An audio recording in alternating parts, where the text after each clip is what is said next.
Global warming is real. It is mostly a negative impact, so that's why it's a problem. But most people probably have it vastly exaggerated in their head, and that makes for bad decision making. Usted dice que el cambio climático es preocupante, pero no una emergencia, no se acaba el mundo. Y que tratarlo como una emergencia es contraproducente, porque puede llegar a acelerarlo. Explique cómo. This activism, which is, sort of saying, let's just do everything and let's do it no matter what the cost is, will ultimately undercut its own argument. I actually think there's a good chance that strong climate policy, vastly beyond what's rational, will eventually lead to an uprising from a lot of discontent voters, as we saw in France in 2018 with the yellow vests. And the simple point here is, in climate, as long as cutting carbon emissions is very expensive, sure, you'll have rich people in Spain and Denmark and other places, nice places, cutting a little bit to feel good about themselves, but you'll only really get a lot of people to do it, and especially in China, India, and Africa, if green energy is cheaper than fossil fuels. ¿Cuánto estamos dispuestos a pagar cada uno de nosotros por frenar el cambio climático?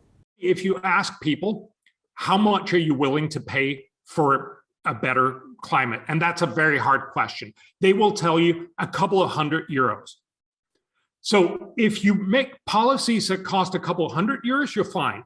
If you make them cost like €1,000, you're probably on the verge of an uproar. If you start talking about €5,000 or €10,000 in cost, they'll vote you out of office. ¿Qué propone? Technological innovation is really going to be the only opportunity to really fix this problem. And it's no different from how humanity has solved other problems.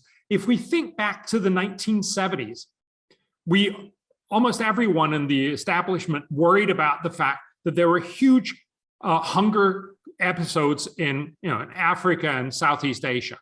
I remember my mom telling me to finish my meal because there were all these hungry kids in Africa. And the point is, it's not a solution to eat a little less here in order to give billions of people more food.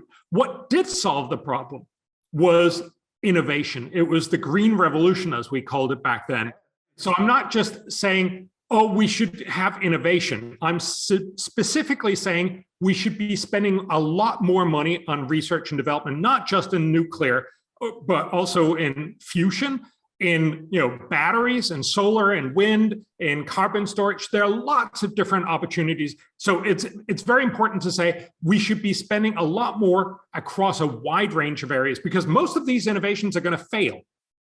But that's how innovation works. We just need one or a few of them to come through. ¿De qué otro modo se podría explicar? Global warming is real. It is mostly a negative impact, so that's why it's a problem. But most people probably have it vastly exaggerated in their head.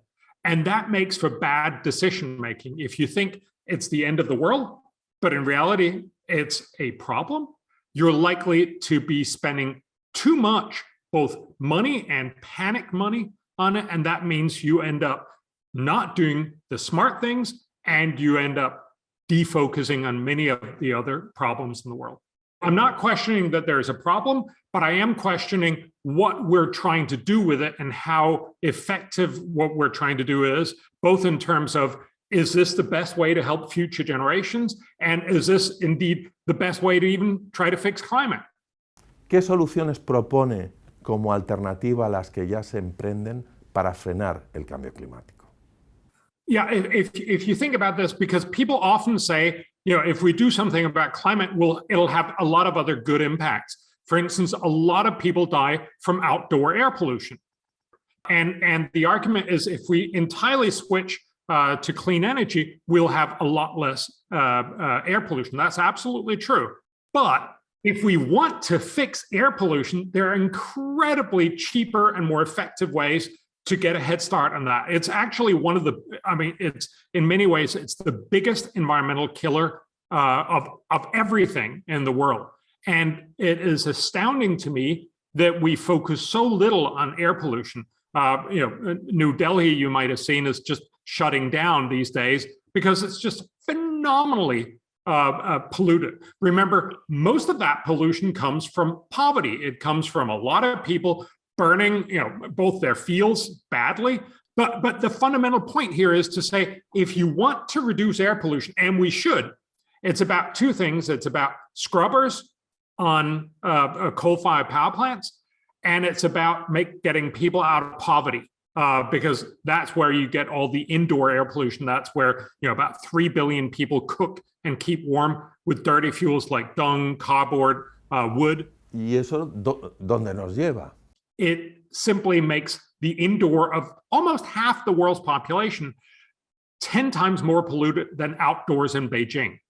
But we don't think about that because we sit in wealthy Europe and think about a lot of other issues. So again, my point is not to say that there's not co-benefits. There absolutely are, and you should include those in your climate calculations.